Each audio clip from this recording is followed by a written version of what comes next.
right, so good afternoon or good evening, I should say, and a warm welcome to everybody in the audience and everybody joining us online.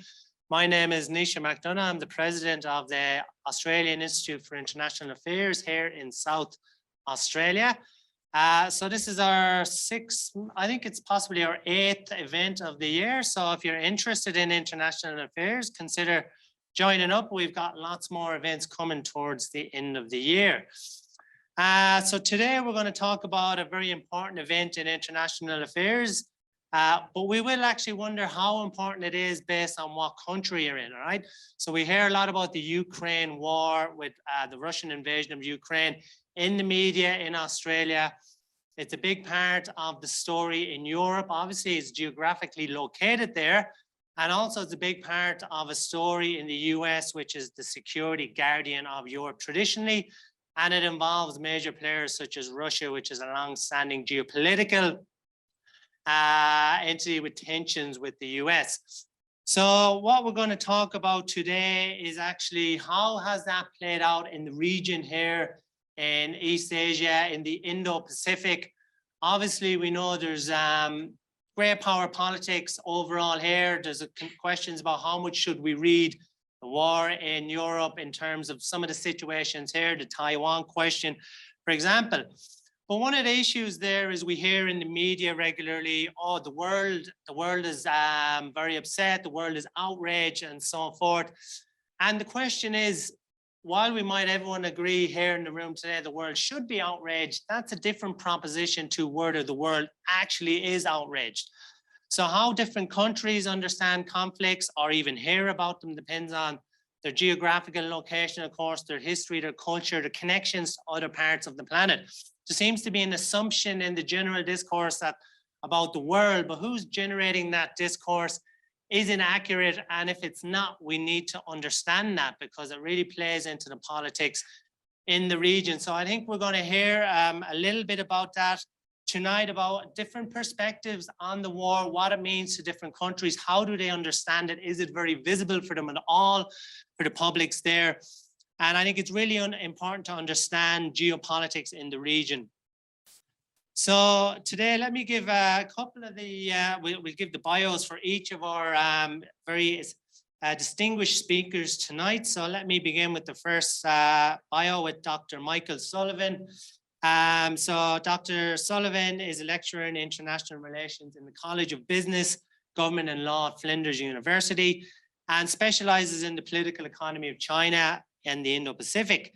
Teaches into the master's program in Flinders on international relations of the economy and trade in China, and current research interests include digital security and concepts of virtual sovereignty. Michael is published in journals such as International Affairs, highly regarded outlet. Then we have Dr. Priyambudi Sulistianto. He's an independent researcher, having previously taught and researched Indonesian studies and international relations, also at Flinders University. He's a political scientist with interest in the areas of Indonesian politics and comparative politics in Southeast Asia, as well as an interest in the geostrategic perspectives on Eastern Indonesia and Northern Australia. And then finally, but last but not least, we have Professor Pranindra Jain, sitting here at the front, Emeritus Professor in the Department of Asian Studies at the University of Adelaide. His research focus has been on contemporary Japanese politics and foreign policy. He's researched and written extensively on international relations in the Asia-Pacific, Indo-Pacific, and Australia-India relations. Author and co-author of many books and many research articles, he's a frequent commentator in the media on all of these issues. He's also former president of the Japanese Studies Association of Australia and has received many significant recognition awards for his contribution to Japan studies. Now, so that's the people involved, very distinguished. I'm really looking forward to that. A very brief highlight overview. So Professor Jain is going to look at India and Japan's responses to the Ukraine war. Obviously, they have a partnership in the Quad, which relates to the local geopolitics, but how are they responding to this war in Europe, and how does that feed back into the region and their partnership in the Quad? Dr. Sulistianto, he's going to look at Jokowi's peace mission, the president of Indonesia, to Ukraine and Russia, which he engaged not so long ago, and how he's tried to navigate the issue and has his mission worked in terms of the political, economic, and diplomatic challenges around that. And then Dr. Sullivan is going to look at the idea of the Anglosphere discourse as being presented as this kind of universalizing discourse, and how accurate is that. And I'm looking forward to him bringing in a critique by Kishori Mahbubani to talk about the relevance and maybe the gaps and the problems with this kind of universalizing discourse. So without further ado, I would welcome our first speaker to come up.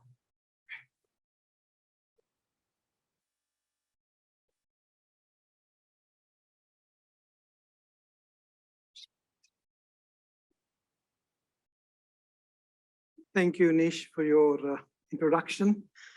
And Jerry, thank you very much for organizing this. I know Jerry and we had a little chat in the corridor once, a couple of months ago. And I said, what about Asia divided and Europe united? How does that sound? And he said, oh, that's fantastic. So let's do something with AIIA. So I'm glad that is happening today, this evening. So of course, Europe united and Asia divided, this is what I have been thinking for a long time in relation to the Ukraine war and in relation to Russia's or countries' approach towards Russia on this issue. So we have seen a clear division between nations on this issue. And it's not just Asia which is divided, it's also in Africa. We see that phenomenon very greatly. In Latin America. So in global politics, we see this kind of division. Some countries are abstaining in UN votes. Some are voting for, and some are negatively voting on that issue. For my talk, I chose specifically India and Japan, the two countries where I work more closely on Japan. And I was quite struck by the divergent views of these two countries on this issue, despite the fact that these two countries, namely Japan and India, they have formed a close partnership, and they call themselves as a strategic and special global partners. And this relationship has developed in the last 2 decades after the fallout in the wake of India's nuclear tests in 1998. So since 2000, we have seen a progression in India-Japan relations to an extent that Mr. Abe once he wrote in a book, former and late Prime Minister, he wrote in a book, he won't be surprised that one day Japan-India relations will be much better and stronger than Japan's relations with the US and China. I don't know when that's going to happen, but that was his comment in one of his books. So before I go into what differences India and Japan have on the Ukraine war, I think it's very important to quickly survey where Japan and India stand in relation to Russia and the former USSR. So the relationship with Russia is complex for both Japan and India. Each has, of course, followed a very different path. In the case of Japan, post-1945, and for India from the 1950s. So context here is Japan's security treaty with the United States. So Japan depends for its security needs on the US, including nuclear deterrence, if you like. Whereas India, post-independence, is chose the path of non-alignment, and its various versions or variants now. They call it a strategic autonomy or multi-alignment. So for Japan, Russia is its neighbor, and on the northern side, and the two have not signed a peace treaty at the end of the Pacific War. So technically speaking, they are at war. because they haven't signed a peace treaty since 1945. So throughout the Cold War period, the Soviet Union was perceived as a threat to Japan. In the post-Cold War period, and with the change in Russia's political regime, especially with Yeltsin, actually with Gorbachev, Japan and Russia, they began to talk about resolving their territorial issue. And Prime Minister Abe in particular held more than 24 meetings with his counterpart, Mr. Putin. To be specific, 26 times he had bilateral meeting with Putin. But in the end, it resulted in nothing. So Japan did not get what it wanted, and Russia didn't get what it wanted. So the stalemate situation continues today, post-Abe. For India, on the other hand, India has been a close, very close friend of the Soviet Union, now Russia, strategically and economically. So the Soviet Union and Russia stood by India on many difficult occasions at the time of wars with its neighboring countries. In particular, I would mention Pakistan at the time of the Bangladesh situation in 1971.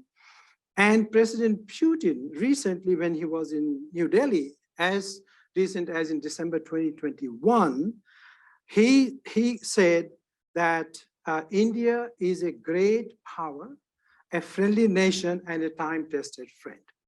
So you can, and of course, Mr. Modi responded in a similar fashion to what Putin had to say about India. And India and Soviet Union, now Russia, they have a 5-decade-old treaty of peace and friendship they established in 1971, and 2 decades of declaration on a strategic partnership. And I just want to underline that Russia and India, they put in place an annual summit meeting between two leaders, and that was the first that India signed as an annual summit meeting with any foreign leader. The second one was Japan in 2006, 2007, when Abe came to power. So India and Japan's relations post-Soviet era Russia have not come in the way, did not come in the way of Japan-India relations at all, as there were other challenging issues and they were both focused on those challenging issues. And India and Japan, they have become very close partners, especially since Abe became prime minister in 2007 first time, then from 2012 to 2020. Now the Ukraine war and Japan-India, where do they stand?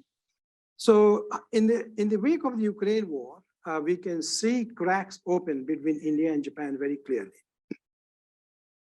So when the Russian forces began to march in Ukraine now 6 months ago, it was February, right? So Prime Minister Kishida, the current Prime Minister of Japan, he decided to stand very firm, and he decided to stand firmly with the United States and Europe, NATO, and the G7. Very clearly, he had absolutely no hesitation in going with the United States, Japan's security partner, with the G7 and with NATO, very, very clearly. And of course, Japan imposed sanctions on Russia, whatever it could do.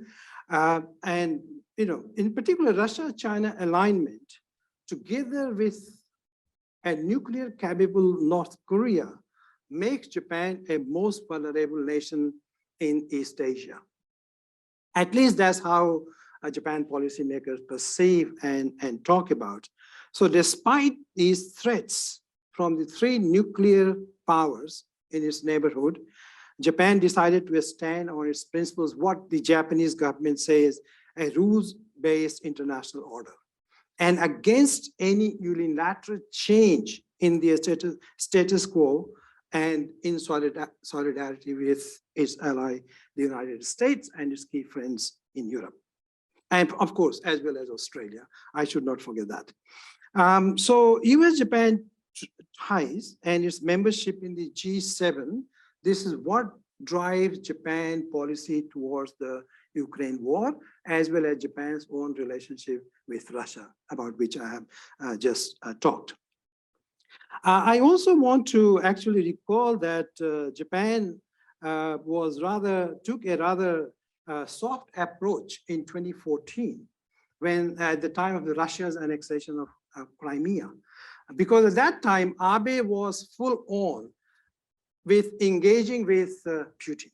So he did not want to disturb that negotiating process. But situation now in 2022 is very different. And Japan has drawn parallel with the situation in the Indo-Pacific, what's happening about Russia's intervention in Ukraine. The target, of course, is China and China's design in Taiwan. So that is what also prompted a very strong response from Tokyo with regards to Russia's invasion of Ukraine. Japan has indeed taken some extraordinary steps in support of Ukraine, completely unheard of in Japanese diplomacy. Apart from financial support that Japan has provided in aid and other financial support, Tokyo has provided military-related equipment ranging from protective gear such as bulletproof vests and protective masks to drones.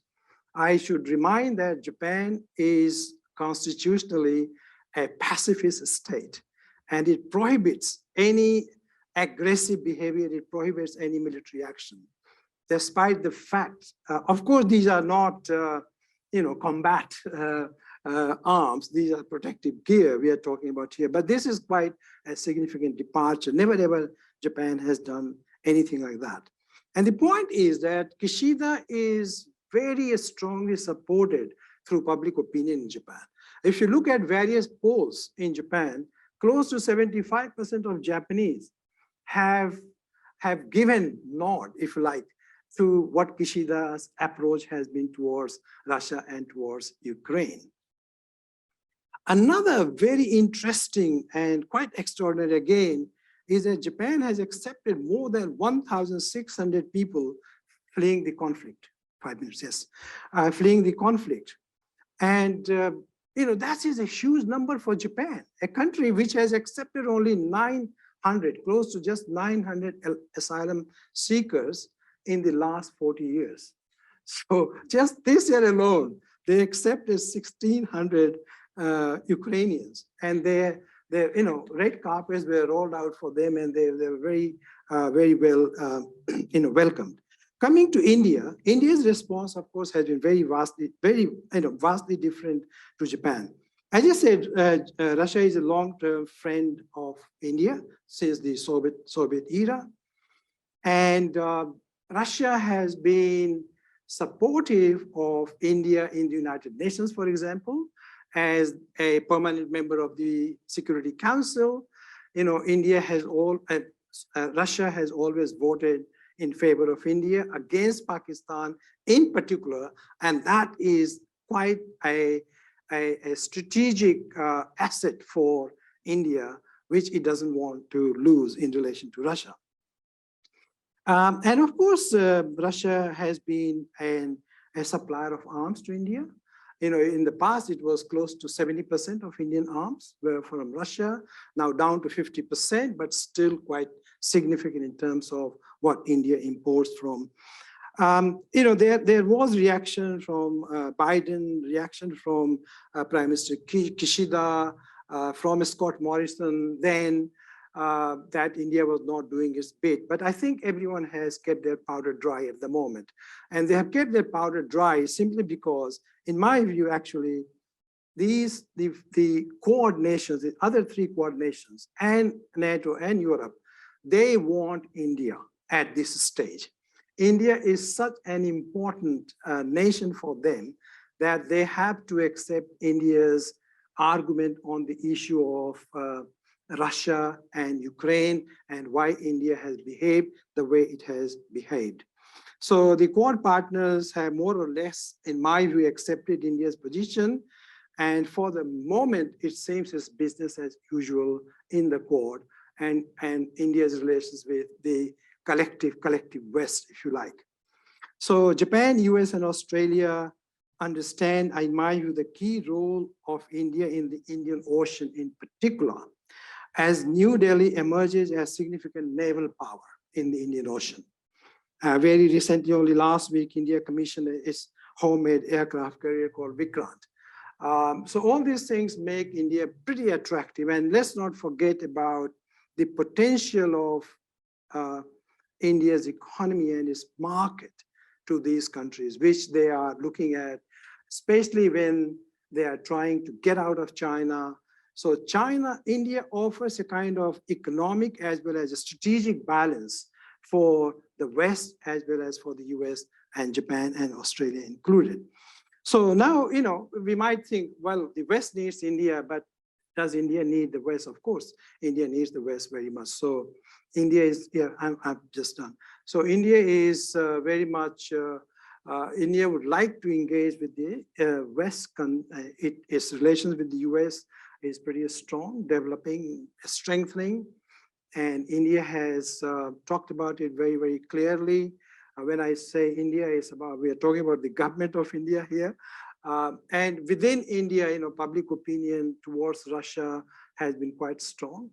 So what the government response has been, public opinion has supported India, because there is a bit of nostalgia in India about the Soviet Union and Russia. So they find some kind of affinity, and there is a degree of distrust in the West. One might argue about this colonial past or history, post-war history, where India expected things to happen from the US and from Europe, but they disappointed India. So India has got a bit of distrust of the United States, and it's not sure what the US is going to do, looking at what they have done in Afghanistan, for example, recently. So I think I will stop here. We can come to Q&A. Thank you very much.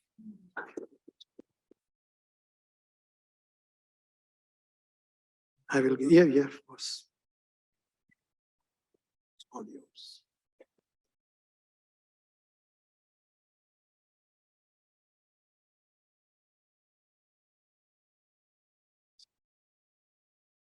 Yes.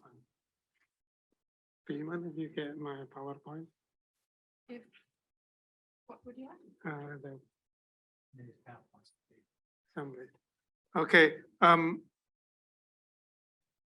I'll have this. Yes.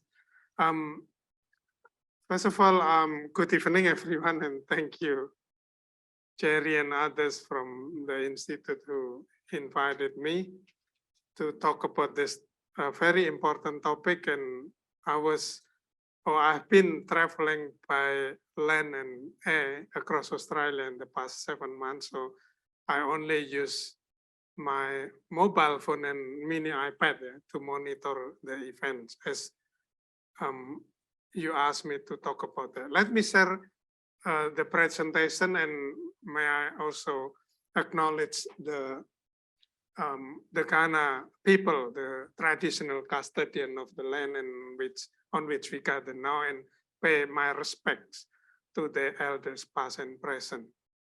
So sometime in mid-June 2020, many people in Indonesia, including myself here, were surprised with the news about Jokowi's plan to visit Ukraine and Russia.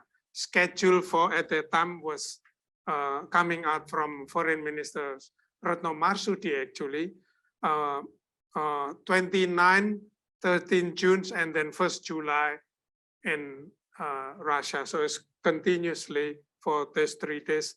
And of course, the news was quite unusual, because for those who've been observing Indonesian politics, Jokowi never interested in foreign policy or international affairs. We know about that.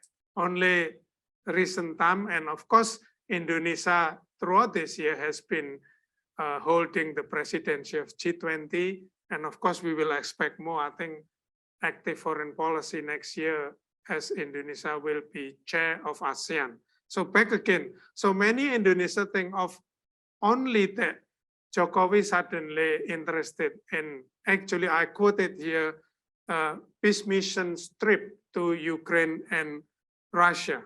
So how then actually happened? So in that press conference, Retno Marsudi basically said, do you want to click the next one? Yes. There are 4 countries and first time that he also brought First Lady Iriana on the trip to one G20 in Germany and Bavarian Alps, and then followed by the trip to Kiev via Poland by train, as you saw Prime Minister Albanese as well, took the same path and other previous prominent leaders. And from Poland, traveled to Kiev, and then, of course, then Russia after that back again to Poland.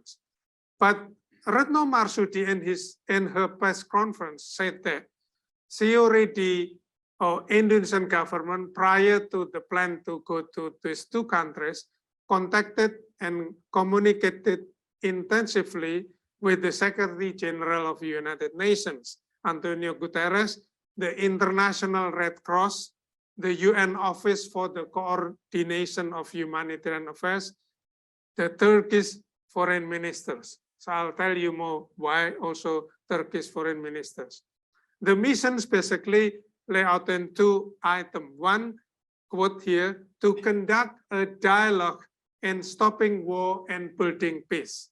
And number 2, quote, in effort to rebuild the food commodity supply that had been disrupted due to the conflict. So you see here 2 aims that lay out by Retno Marsudi. Of course, then, do you want to click the next one? He went on the train. So I beg your pardon because I use Twitter as source of information because there was no journalist accompany on this trip. And of course, Indonesian president, the current one, Jokowi, is very social media savvy. So he used up everything, YouTube, platform, Instagram, and also Twitter. So I happen to be in Twitter, so I follow him and I got these photos and etc. to share with you. So in Ukraine, he met President Zelensky, and he also with First Lady Iriana, do you want to click the next one, visited on the side of the trip, Irpin, little town, I think, just outskirts of Kiev, where she met and he also met with the local people who suffer from the war as a result of the bombing of Russian aeroplanes, etc. And Jokowi also delivered the so-called bantuan kemanusiaan, which is humanitarian assistance to the victims through channeling International Red Cross. So the conversation between him and President Zelensky remain a mystery until today, except the quoted that later on Retno Marsudi said in every after the meetings, basically offering a bridge or jembatan. You remember jembatan, Marianne? So a bridge to communicate between him to send the message to President Putin. So later on we unravel what happened then. So the next, then the delegates returned to Poland and took a flight straight to Moscow and met President Putin. This is very interesting. On the photos that I'm not sharing here with you, Putin usually met other leaders in a long table, yeah? Remember? With Jokowi was different. It's in the short, very small table, differ with others who been visited or recently visited, including President Macron, in a long table. So Jokowi was able to meet closely. And he basically said what he said, according to Retno Marsudi press conference, the importance of ending or at least establish a dialogue between him and Zelensky. I think didn't go well with Putin. Revelations came out 3 weeks ago when Jokowi attended Indonesia's Chambers of Commerce gathering in the capital city, he confessed that after 2 hours talking about ending war or proposing a dialogue as way of dealing with the war, did not receive any positive response from President Putin. This is what he said. I listened again last night on and on in Indonesian YouTube channel of the president. Jokowi changed the direction of the conversation into topic that, of course, later on Indonesian president said much about that. Basically, can we release or can we open the passage through Baltic Sea in which the delivery or exporting of grain and fertilizer from Russia as well as wheat from Ukraine can go through with the help of United Nations as well as later on Turkey at that point. So, but we still until now didn't know what actually he agreed upon. But at least from the point of view of the Jokowi, he already done what he had to do and also said what he had to say to Putin.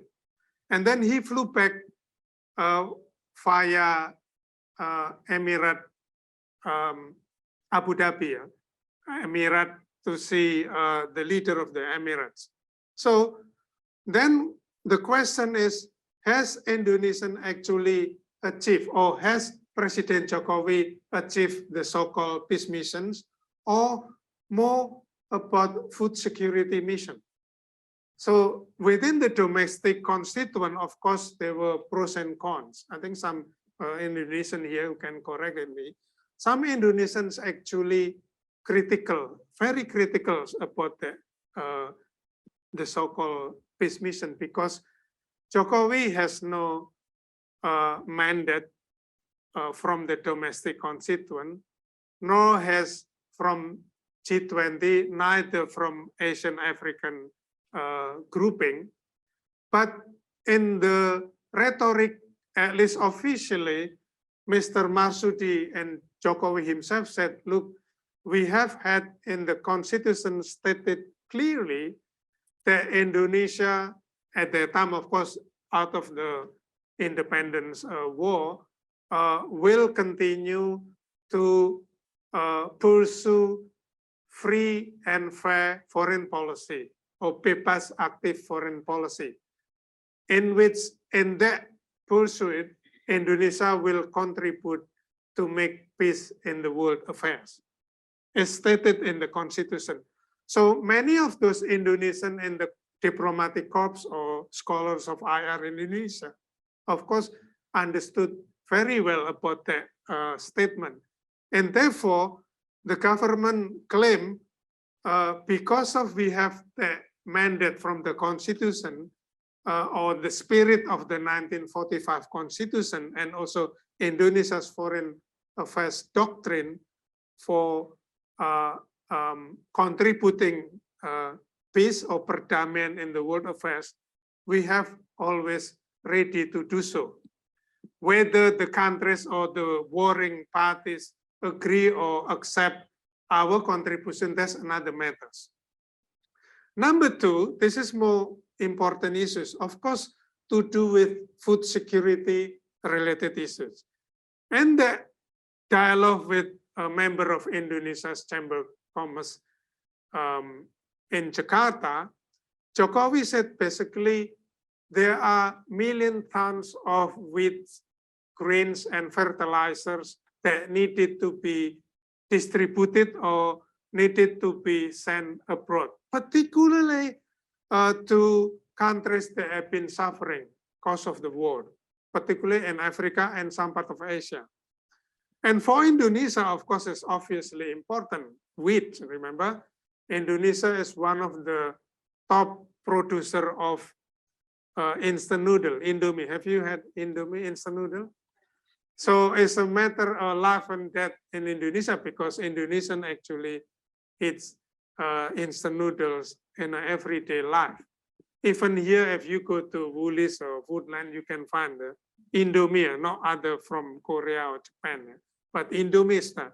So that relies very much so from Ukraine, export of wheat.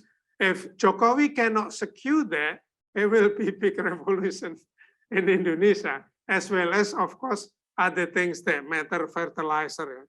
So he used that sentiment as well as the purpose of the trips to convince both leaders to release those exportations of this commodity was very important in this regard. Finally, I have to end with this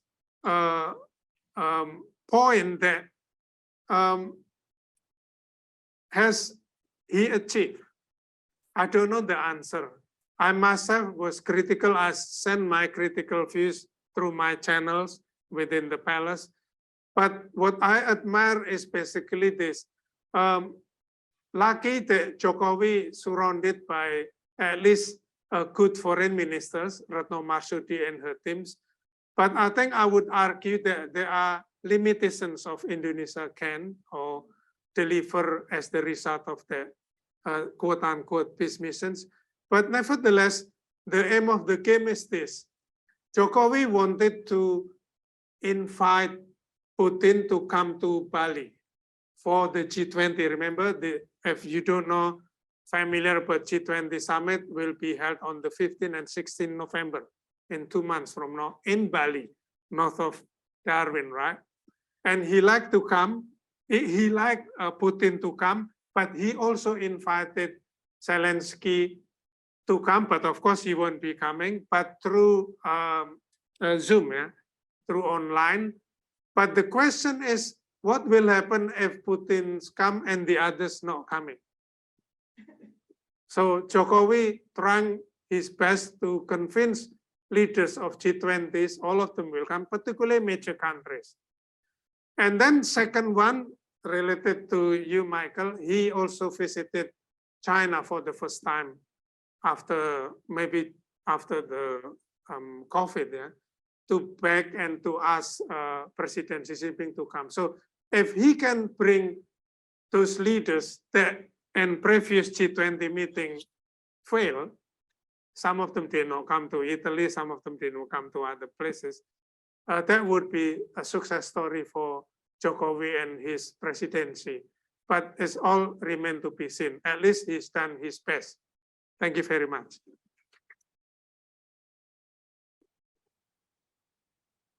Oh, yeah.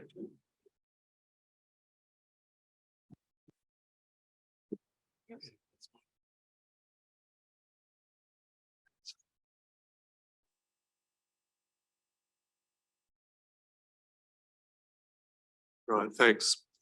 Thanks, Jerry, and thanks, Nisha and Penendra and Woody. Last time I spoke to Xi Jinping, he said he was going to the G20, so no problems there. I like the way he says, you know, his contacts through the palace. He was critical. Woody, okay. I was going to talk more originally about China, for obvious reasons, but I have a bee in my bonnet, which is getting worse and worse. So I'm actually going to annoy the hell out of you a little bit later about the Indo-Pacific, because Australia, we talk about the Indo-Pacific as though our engagement with it is to uphold a free and open Indo-Pacific, the rules-based international order, that language that is very much Australian, US, increasingly European now as well, and Japan. But nobody else in the region actually uses that language at all. They use free sometimes, open sometimes, but never together like the way we do it. That's the first issue. So what sort of language is the Indo-Pacific itself using to describe itself as a region? That's the first issue. Now that comes important when we apply that to reactions to the Russian invasion of the Ukraine. And it also applies equally as a result of that to the fourth Taiwan Straits crisis, which began in August this year. And you'll discover, because I've been looking at them, that the language is largely the same, both from the Anglosphere, as we call it, particularly Australia and the United States, but also from within the region itself. They are very, very different. And I'll argue straight out that if you look at the Chinese statements on the invasion of Ukraine, and look at everybody else's from within the region, they're pretty much the same.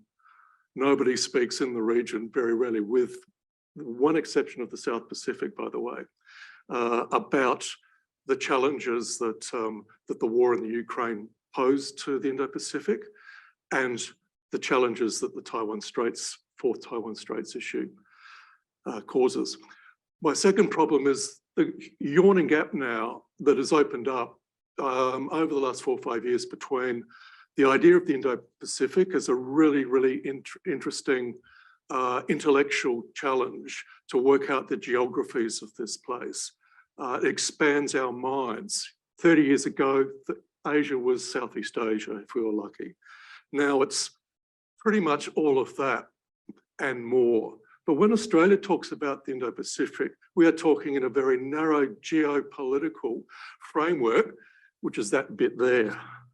We're talking about the Indo-Pacific or we're talking about East Asia or Southeast Asia more narrowly.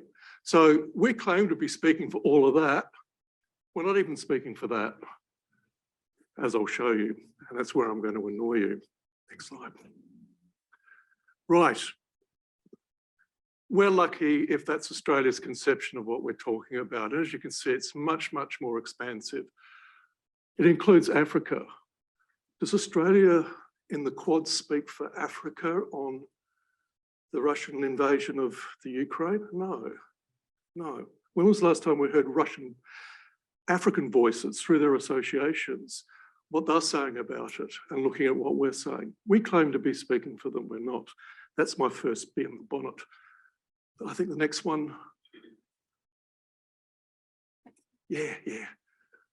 This is the one that we operate with. It's the US Indo-Pacific Command map, which is basically from Hawaii through to, well, originally through to the Western Pacific, which is there. And now the map is extended to include India.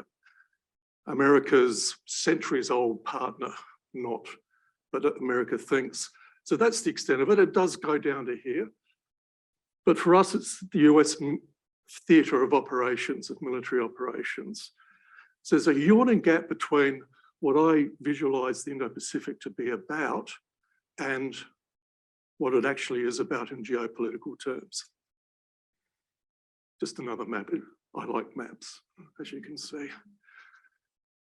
We're talking, in effect, about a narrow Asia-Pacific region rather than a broader, extensive Indo-Pacific region.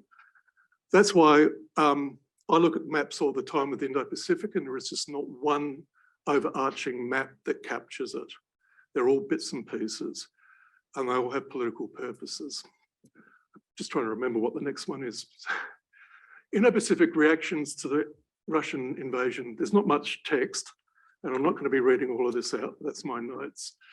The Anglosphere does not speak for us, is my theme. And it became obvious to me as I had a look at what the Indo-Pacific was actually saying. And there are just multiple voices. There are different voices. But there are some common themes. And it's very rarely are any of those common themes, the common themes that we're stressing, particularly in Australia. Now, I've got one probably extreme example I want to highlight. It is extreme because it's a speech by former Prime Minister Scott Morrison. I thought it was my phone, but I haven't got my phone on me. The Indo-Pacific, let me just read this, consists of multiple diplomatic voices which are hard to generalise and distill down to a few common principles. These diplomatic voices range from ASEAN and the Organisation of Islamic Cooperation, which is more expansive than the Indo-Pacific. But when was the last time we took note of this organisation to be a voice out of and about the Indo-Pacific? We don't, and we should. Through to AUKUS and a fractured Quad and everything in between. It's really, really interesting that the Quad has not issued a joint declaration on the Ukraine, and nor did it issue a joint declaration on the fourth Taiwan Straits crisis. 3 of them did, but not India. Okay, so you get a joint foreign minister's statement. Well, if the Quad is supposed to be the epitome of the Anglosphere voices here, it's very, very fractured. I argue that of the different Indo-Pacific voices reacting to Russia's invasion of the Ukraine in February, and this also applies to the fourth Taiwan Straits crisis beginning when Nancy Pelosi visited, for that matter, there is little support for how the US, Britain and Australia, now joined, it must be said, by NATO, which has come out with a very, very strong anti-Russian invasion of Ukraine and anti-China voice as well, linking the two together as Australia does. And they did that when Prime Minister Albanese was visiting Madrid for the NATO meeting. We talk about, and I have never heard anybody else use this, the arc of the authoritarians. We love arcs in Australia. We had an arc of instability to the north and including Indonesia and around to the northern part of the south, well, indeed down the South Pacific. Arc of instability. Now we've got an arc of the authoritarians. I don't know what that means. An arc of authoritarians to a Western democratic rules-based order in the Indo-Pacific. You just do not hear that. Next one, I think. This is not because there is support for Putin's defense of his war of aggression against Ukraine. And I would argue that the Chinese are very reluctant to defend the invasion as well. China's position is we're going to do it our way, which means we just don't want to know this and just get through it. And I originally thought, well, this is a really dumb policy. It's not going to work. You just can't pretend that Russia hasn't violated all of the principles of peaceful coexistence dating from the 1950s, for God's sake, that what he has done doesn't violate all of those. Well, as time has gone on, I think they are. They're just going to sit this out. They're not going to do anything that antagonizes the West. They're really worried about that, but they're not going to do anything to actively support or promote Russia's interests in Ukraine. Sure, they have a strategic partnership of sorts now signed during the Winter Olympics just before the Russian invasion. And it looked as though China was sort of signing off on Putin doing this. The facts are that agreement was just an extension of a number of agreements over the last couple of decades that Russia and China have entered into. It's a little different from a major document that nobody took any notice of much in 2019, a joint statement on their interests, just expanded upon it. What is interesting is the Chinese have not published an English translation of their long statement. We're relying on an English translation published by Moscow. China's not going to do anything new and big and different with Russia. It's got all of these energy deals, but all of the main ones were signed 20 years ago between President Xi Jinping's predecessor, Hu Jintao, and Putin. They're all in place. They're all up and running. You can't just shut that down. There are a couple of new ones signed between Xi Jinping and Putin. Okay, so instead of collapsing, we'll probably finish on this one. I've had enough of reading my slides.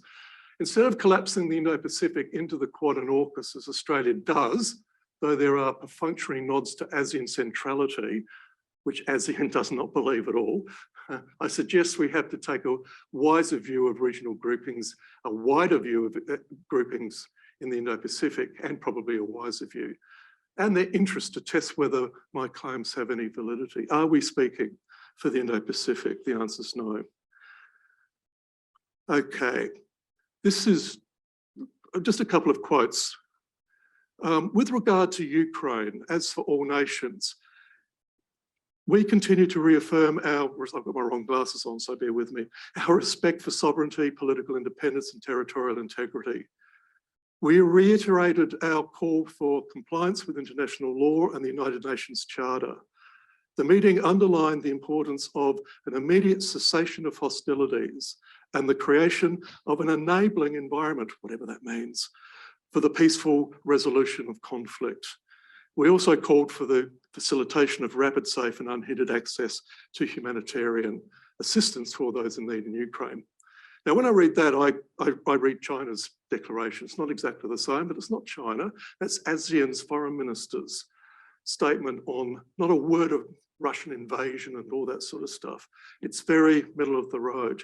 That is China's position as well on, and I know that because this very, very messy meeting just the week of the beginning of the fourth Taiwan Straits crisis, all of the ASEAN foreign ministers and the dialogue partners met in Phnom Penh in Cambodia.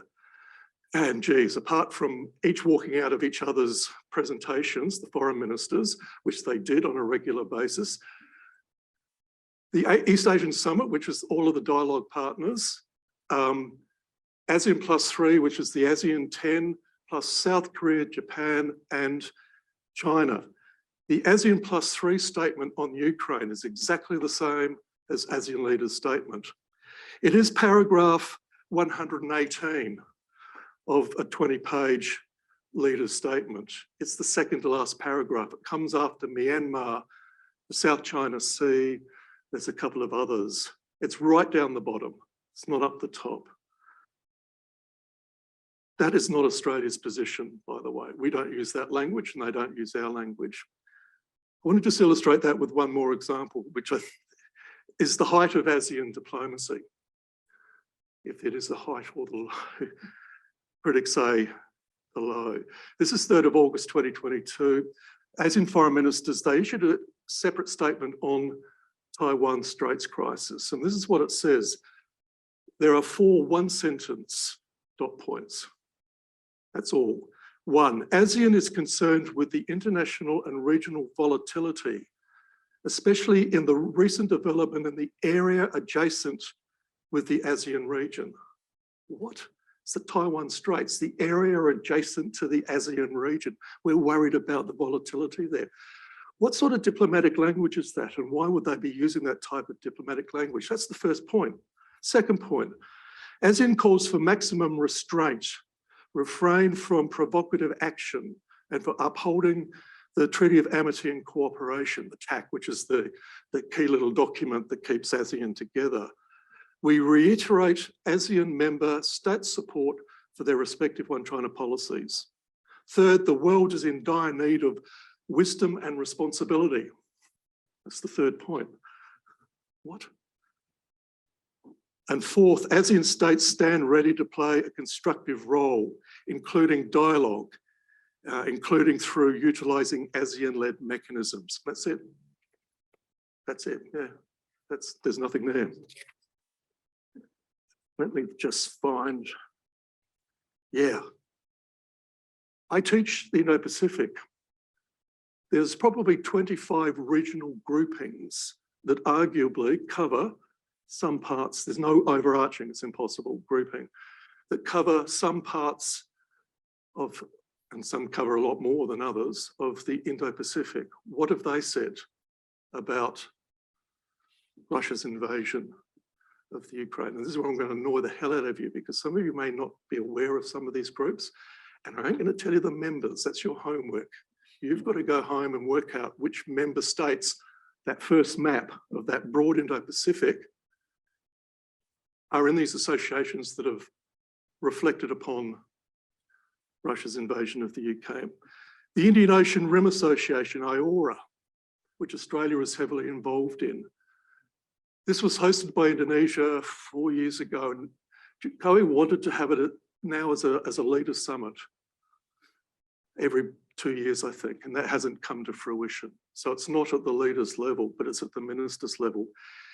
It has not said one thing at all on Ukraine or Taiwan, not a peep. This is supposed to be one of the premier groupings about the Indo-Pacific. The Conference on Interaction and Confidence Building Measures in Asia, the CICA. This is huge. China wants to transform it into a region-wide Indo-Pacific-wide security conference. Oh shit. It hasn't said a word either. It is silent on both. The South Asian Association for Regional Cooperation, the SARC, has said a few things. Even though there are divisions, that there is no SARC statement. The Pacific Islands Forum, the PIF, two statements highly critical of Russia's invasion of the Ukraine. It is the only grouping that I've come across in the Indo-Pacific that mentions Russia and criticises it. The Mekong-Ganga cooperation, nothing on Ukraine, probably not surprising. The Turkish Council, now the Organisation of Turkish States, which is really relevant to what Buddy was talking about, and the Gulf Cooperation Council. Asia Cooperation Dialogue, nothing on the Ukraine. Gulf Cooperation Council has something on it. Economic Cooperation Organisation, absolutely nothing on the Ukraine. Most of the regional groupings' voices, to the extent they actually have commentaries on the Ukraine, say nothing. And those that do are very similar to that ASEAN one I mentioned before. Okay, I'm getting the wind up.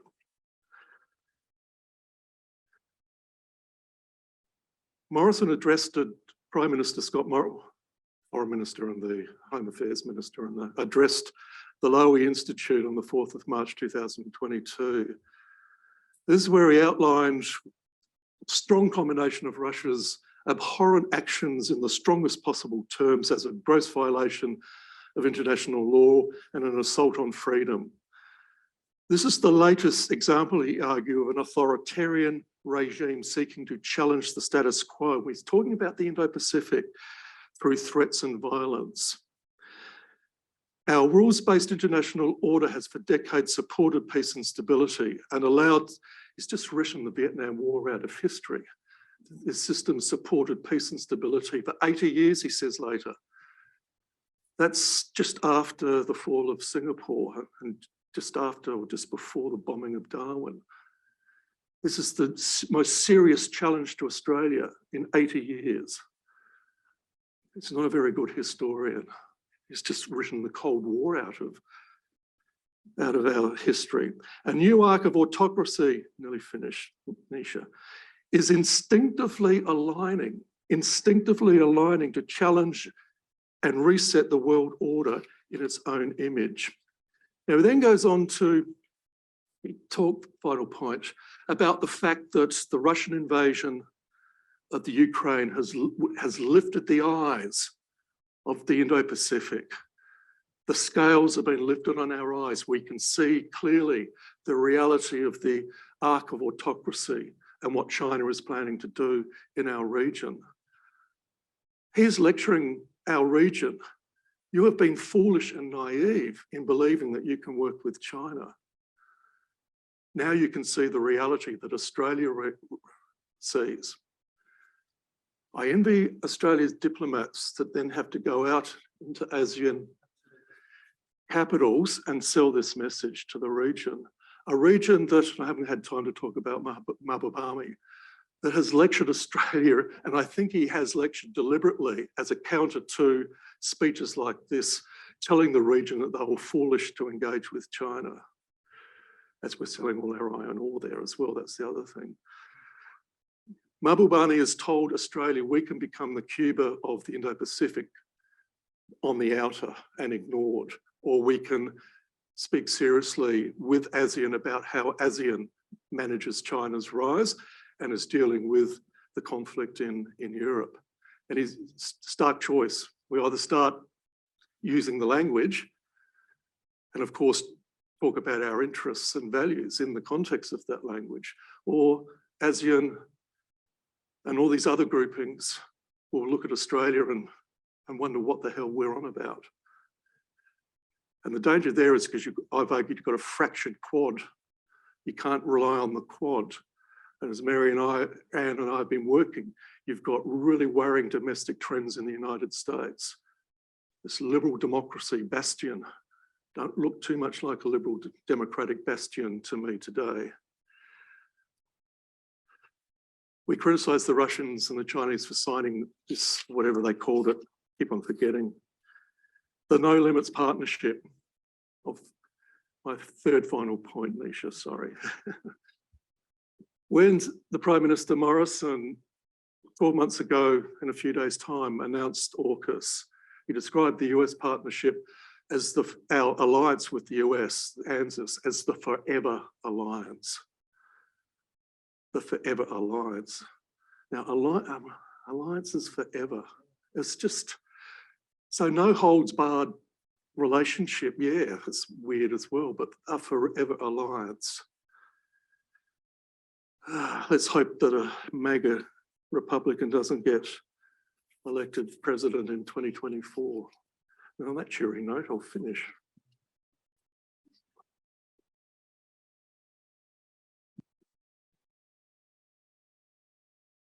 Okay, so that's been fantastic. I know the cogs in my mind are whirling away, so, and I'm sure everybody else's are. So we can get the three speakers up to the front, and then we're ready to take tough questions from the audience, only tough questions. And we'll also hopefully maybe get some questions from online. We'll check that out. But so who would like to go first? I might bring the microphone down and I'll bring it back then. 1, 2, 1, 2. Michael, I have to pick you up on something here. I enjoyed your talk, but if Australia is going to be the Cuba of our region, well, what happens to Japan? Japan too is pro-Western. Japan too has this, you know, the Ukraine invasion is bad narrative going on. It is not as nuanced as ASEAN. There is a case to be said that ASEAN is so nuanced it has no position on anything. So in actual fact, where is a country like Japan? Is Japan saved from the Cuba vernacular because it is a powerhouse in its own right and it's significant in a way that Australia isn't?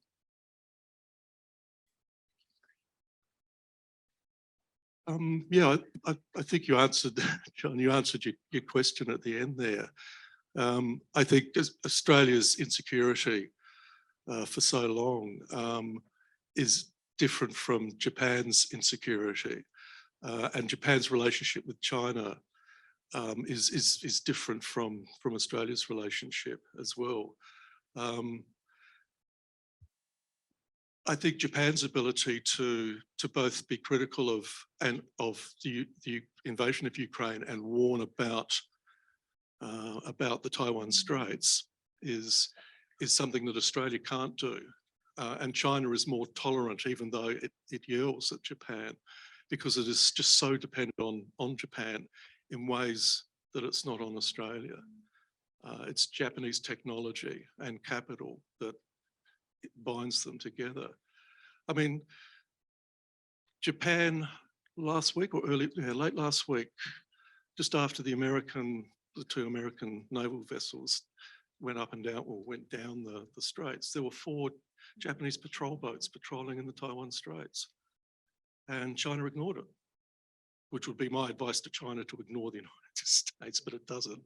I think the circumstances are totally different because Australia is so reliant on the United States for historical reasons and has had difficulty integrating. It's not the tyranny of distance, it's the tyranny of proximity to Asia that's Australia's problem. That Japan just does not have that. So I think we're still working out how to manage our relations, and the language is the key here. You're right, ASEAN is the past master of saying nothing. Yeah, and that's the sort of language I don't think we can cope with very well. Yeah, sort of roundabout answer, but I think Penendra's more the expert on Japan here. I just think Japan's a little bit difficult position here because I think, as you said, it's got those ties with Russia but it can afford to be really critical. But that's in a way that China can't. That's one of the differences, I think. Does anyone else want to weigh in on that question, or we can move to another question? Okay, let's move to another question from the audience. I'll be very quick. We're talking about this country. What about the people of this country we're talking about? And we see an ambivalent. What that has to do with why many parts of the Asia-Pacific talking about the ambivalent attitude, the whole issue that what Russia did during the whole Middle Eastern crisis, there was not a single, like from Obama led down and the European ambivalence and that Russian attitude, that how much role did that play in shaping people's mind, that all of a sudden we're talking about unity and everything, but Putin was doing it for a long time. What did the US or the Europe did? What role do you think? Playing that people's ambivalent attitude. So is that to the whole panel or? Or whoever. Yeah. Ambivalent. Well, in case of Japan, it's very clear they are not ambivalent on this issue, right? It's very clear. And I can talk about India as well. I mean, India has also given a very clear signal where it stands. So I don't see any ambivalence there in the case of either India or Japan. But then if you look at ASEAN, for example, and ASEAN statement as a grouping, and when you look at individual countries, like Singapore has given a very different response to the Ukraine issue than, say, for example, Vietnam, right? So Vietnam or Thailand or even Myanmar, they're trying to buy more energy from Russia now, right? And of course, grain and wheat from, as has India done. Like India is buying more and more from Russia, not less, despite pressure on India not to buy from Russia. And India argues that, look, how much Europeans are buying from Russia is much more than what India is buying from Russia. So why Europeans and US and NATO, they are telling India not to buy from Russia. So they have taken a very clear stance on this issue, Russia's intervention as well as the energy and food security issues. That's my Yeah, take yeah. on. Actually, I was referring to people's perception, not much state. People perception, I told you about Japan, for example. I have been following polls after poll after poll, and more than in each poll in Japan, people in Japan are supporting what Kishida has, his response to this issue. As I said, they have rolled red carpet, community, we're talking about NGOs, civil society in Japan. They are welcoming these people from Ukraine. They have never done that before. I mean, they didn't do, in response to what happened in Afghanistan. Even people, Afghans who were working in local Japanese missions there, they are very reluctant to take them into Japan, right? But they have very willingly accepted. What is driving this? I don't know. I think is response against Russia in particular, and frustration against Russia. And they genuinely think that this is very immoral and we should not, we should condemn it because that might happen in our neighborhood. So that's the point of conviction in Japan about, supporting Abe Kishida in this stance. Yeah. Just on that, it's really hard to judge, but if you look at the Pew polls over the last 5 years, and the Lowy poll in Australia, I mean, China's status has just gone, down near zero, and I would suspect that you would find a similar decline in support or understanding of China around the region, and that's one of the paradoxes. I think the difficulty for China, it is a real difficulty for China, is that the types of people-to-people mechanisms that China is really, really big on are at the formal level. A decade ago, China had a really burgeoning NGO community, international NGOs there, local NGOs working. That was really great at people to people. That's all gone now as the party has really reasserted pretty much total control over everything. And that's going to damage China because it just does not have that access to that type of support that the region itself stresses is important. People-to-people relations mean a lot in the region. And if you don't have mechanisms to effectively build them, you can't just rely, as ASEAN discovered, You can't just rely on the elites talking about people-to-people connections and engaging with civil society. You actually have to do it. China talks about it, but has no means of doing it now. And I think that's one of the weaknesses of its position. Mahbub Bami reminded me that I forgot to say that he advised Australia, and it was John's question, to look to Vietnam and how Vietnam has handled China over the decades and centuries and millennia. And he basically said Australia needs to learn to stand up to China and sit down with China. That's what Asian diplomacy is about. And you can't really do that with very, very different languages, terminology. And I don't think Australia has sufficient people-to-people ties. We don't emphasize it as much as we probably should. In business we do, as putting those, and but it doesn't percolate through to the top levels of DFAT in Australia. And DFAT has been gutted. You've got one diplomat managing 10 countries now, instead of China that has 10 Democrats managing every country that it engages with. That's part of your weakness as well.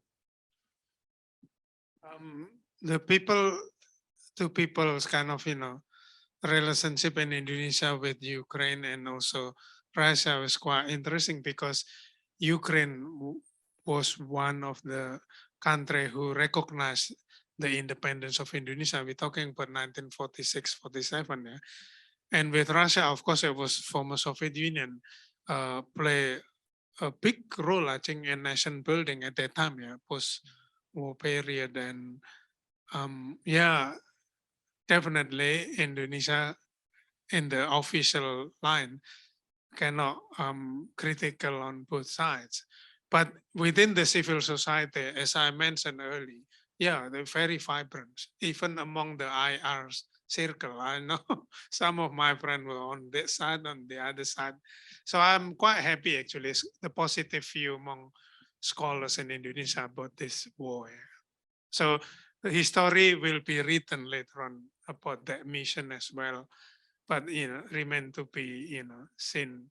But I think the goal, the game is here is in G20. If Jokowi can bring both those leaders in Bali, then there'll be, contribution on that part there.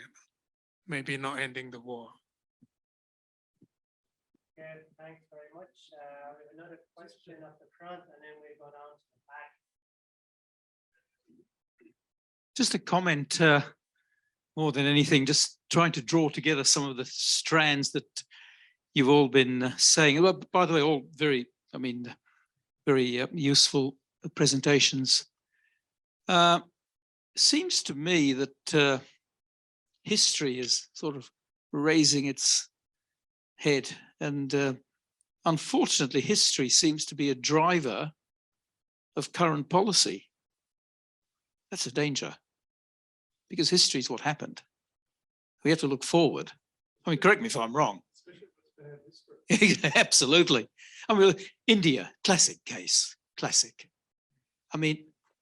Its obsession, fixation with Pakistan is what drives policy today, not real politics. It's an obsession. A small country, Pakistan, it's totally obsessed, uses enormous amounts of resources in India to manage that. Why? It's 10 times the size of Pakistan, for God's sake. I know, it's the same thing. Absolutely. You've got to see these strands for what they are. Australia, here, my country, my adopted country. Our relationship with the US, honestly, sure, it's close, but what happened 80 odd years ago shouldn't be the driver of policy moving forward. So, it just struck me that history is playing such a role, and we India and Australia both tend to be fixated by it. I think what annoys me is that this Australian discourse, which was clear in Prime Minister Morrison's speech and in many other addresses, as I said, just rewrites history. We had 25 years of Cold War in the region, and it wasn't Cold War here, it was hot war most of the time. This idea of 80 years of peace and stability because of a US-led rules-based order. Sorry, American realists like Mishheimer think that's nonsense. And I think the region thinks it's nonsense as well. But that's the dominant discourse. And where does that come from? If you read the foreign policy team around President Biden, no relation, Sullivan, and all the others, this is how they think and write. They've got a number of articles in foreign affairs, foreign policy, before and after Biden was elected, and that's their language. We've got to defend our rules-based order that we established 80 years ago that has given peace and stability to this region. We're just, that's the danger to me. It's not that history repeats itself. Maybe bad history repeats itself, I don't know. Another point you made was this, what's this arc of authoritarianism? It's a bit like the red peril or the yellow peril. Well, it's a failed attempt to link China's rise in the Indo-Pacific to Putin's invasion of the. So what he's doing there has influence here, direct influence. Well, they've had a few arcs in the time, I think. I guess just moving forward, I mean, just digressing a little from Australia's perspective, our relations with China, whether we like it or not, are absolutely critical. They take 40% of our exports. I mean, if that doesn't count for something, tell me what does. I mean, it's a bit, I mean, I get it. I mean, you know, you got to walk and chew gum at the same time. You got to balance the relationship with China and the security with the US. That's fine. But however, it's just got to be managed much, much better than what we've just had over the last 2 to 3 years. Yeah, it's got to be managed better, but we're making it hard for ourselves by using this language that Mahbubani says we shouldn't use. But then when, in practical terms, when it leads to Australia needs nuclear-powered US Virginia-class attack submarines to translate our relations with China into a reality. Now, that's not just concern for China, jump up and down, but reactions were very varied across the region, but they were more, we're worried about this. My point is, in 2045, when we get the first sub, how do we know that Indonesia's not our, you shouldn't listen to this, our enemy, and that these subs will be used against any other power in Southeast or East Asia? That's what worried Jakarta. Yeah, well, exactly. And if you read between the lines of Jakarta's statements, this could be us.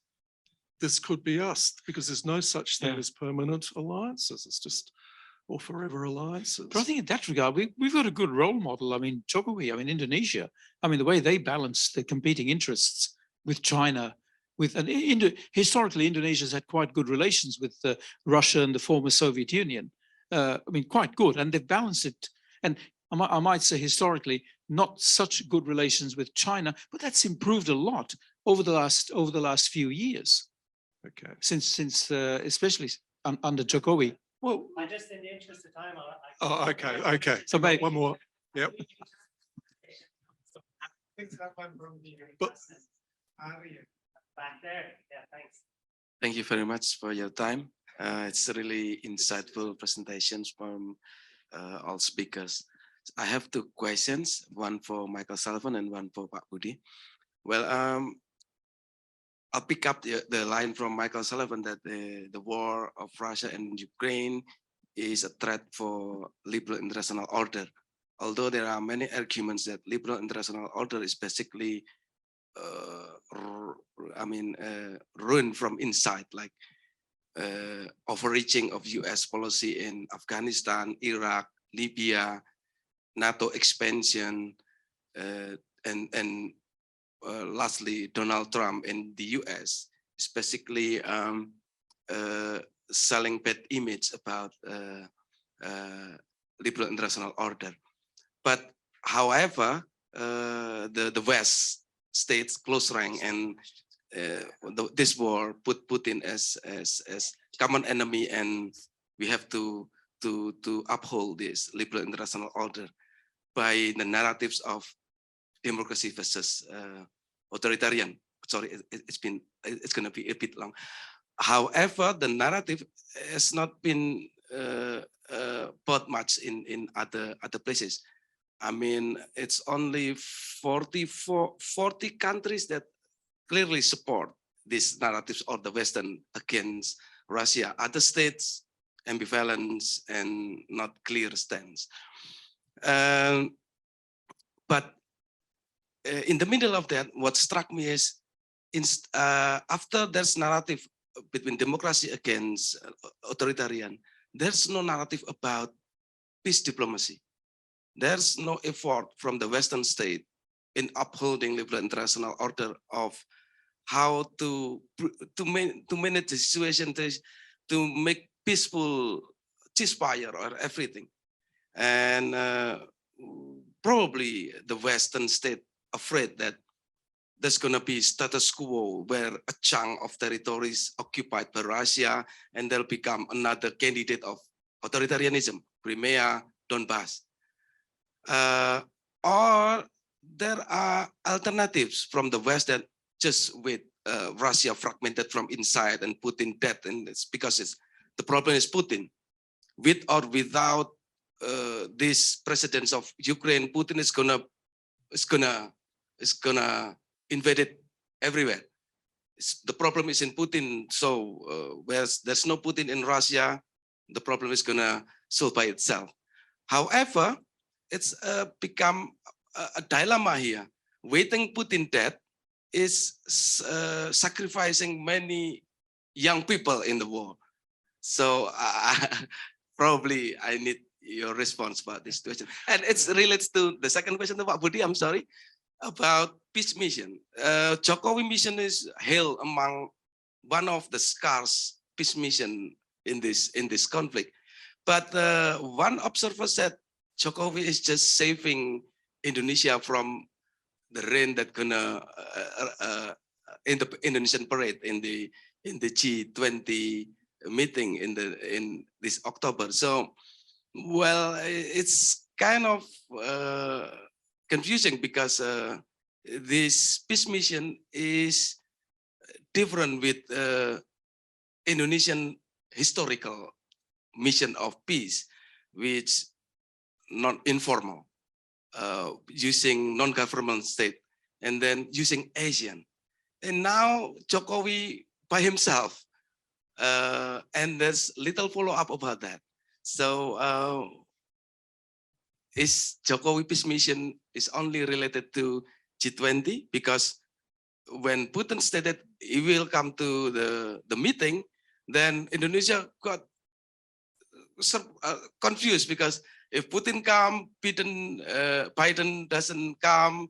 Scott Morrison said at the time didn't want to come, then the G20 meaningless.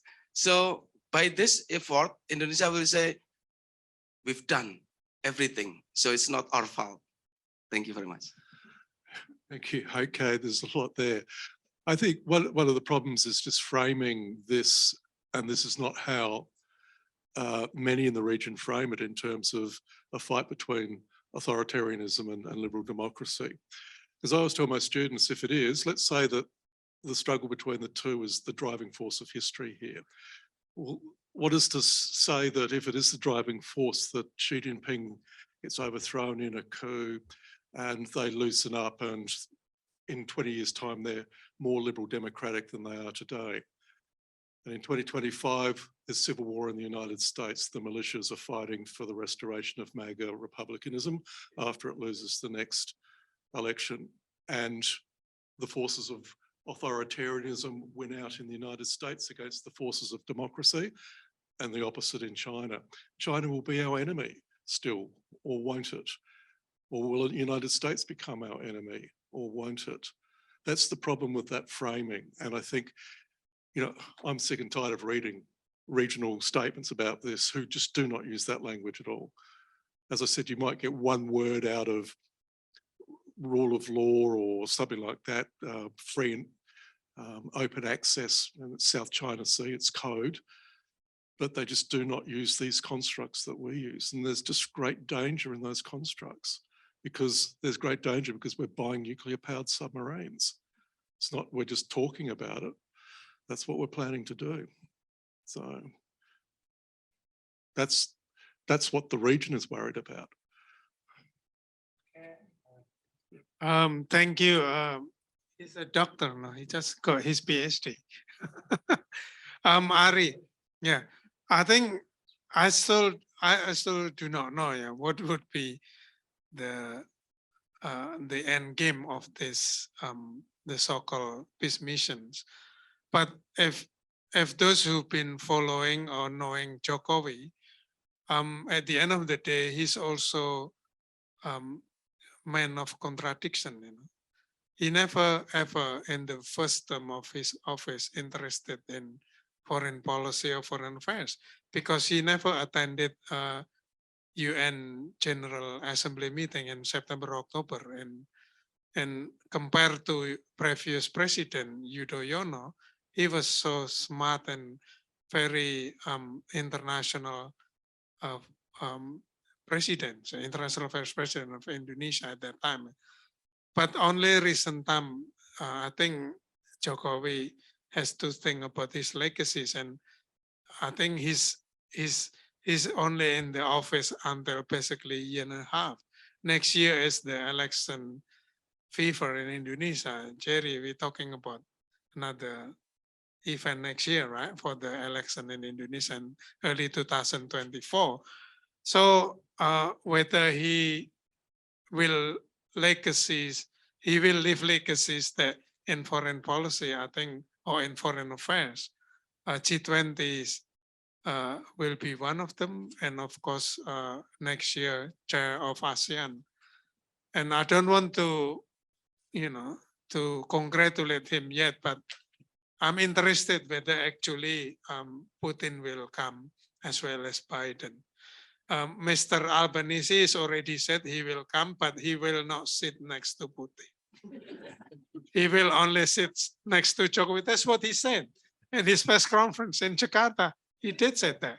I only come because of I want to sit next to Jokowi. Okay, I think we'll have time for one more question, which I'm going to avail of.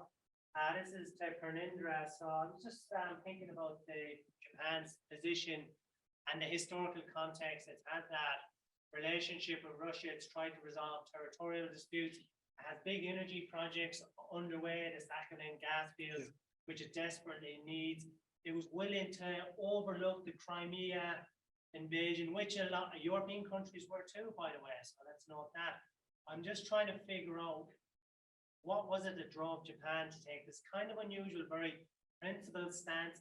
Is there a real politic behind it? How much of the development in the regional geopolitics feed into its thinking around that, its alliance relationship, and what could be implied about sovereign territorial disputes and annexations by Russia's actions?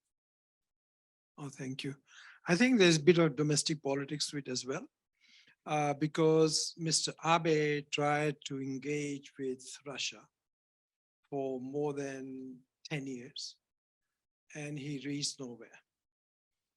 And Kishida, the new prime minister, who was foreign minister under Abe for a long time, he wants to distinguish himself from Abe in foreign policy. There is not much he can distinguish himself from. So the Abe legacy he has to carry, but he's finding some space where he can make a distinction for himself. And I think he clearly saw that this was his opportunity to come very strongly against Russia and in support of Ukraine. So that's the domestic politics side of it. And of course, as I explained, that the international politics of it is about Japan's alliance with the US. And Japan would expect NATO and the US to come to help Japan when and if Japan needs that kind of support. because as I mentioned that Japan has got on its north side Russia, nuclear. Then it has got North Korea, nuclear. On a daily basis, it faces, missiles, attacks from North Korea, or at least launch of missiles from North Korea, and then China. And China and Japan, although they have managed their relationship much better than Australia had with China, absolutely no doubt about it. There are lots of reasons. The issue is that the group of Senkaku Islands, which are uninhabited islands, administered by Japan, but China claims those islands. And in particular, Taiwan claims those islands. So the fear of Japan is that if Taiwan is assimilated in China, then China will double down on its claim for Senkaku Islands. And saying these islands are very close to Japan's Okinawa, Japan's 47th prefecture. So in other words, China will come on the doorstep of Japan. So that's the reason that Abe had, Kishida has come very strongly in favor of G7 and the US. Yeah, sorry, just finish on that point, because nobody really knows that Taiwan claims all of the South China Sea as well. The 9-dash line, that's Taiwanese as well. Okay, it is more Bolshi on the South China Sea than Beijing is. So this is our ally, that we don't talk about those types of issues.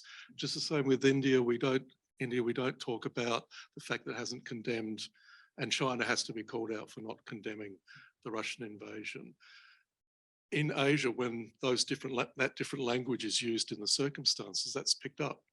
And Singapore's the past master at picking up those differences and using them in ASEAN diplomacy.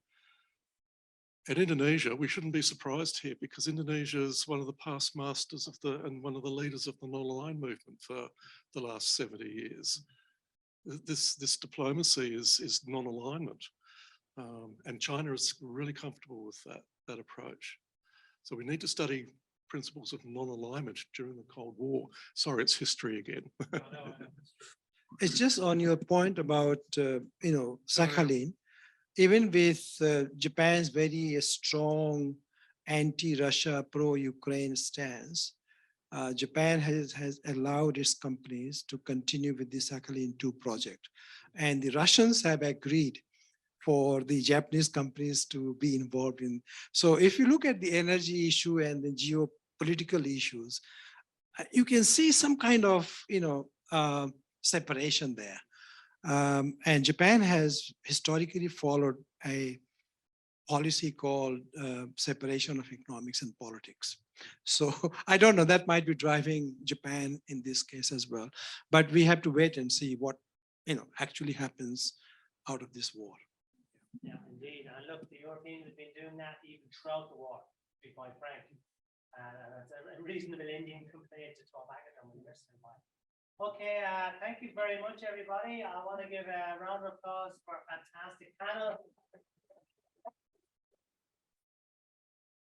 We're all a lot wiser about perspectives in the region on the war and how people see that, and that whole kind of construction of geopolitical space happens in different ways across the region, and we should be maybe less tempted to universalize our experience here in Australia. With that, formal matters can be brought to a close. I'm sure our distinguished guests will be keen to talk to people afterwards if they wish. I certainly have more questions in my head. With that, thank you all very much.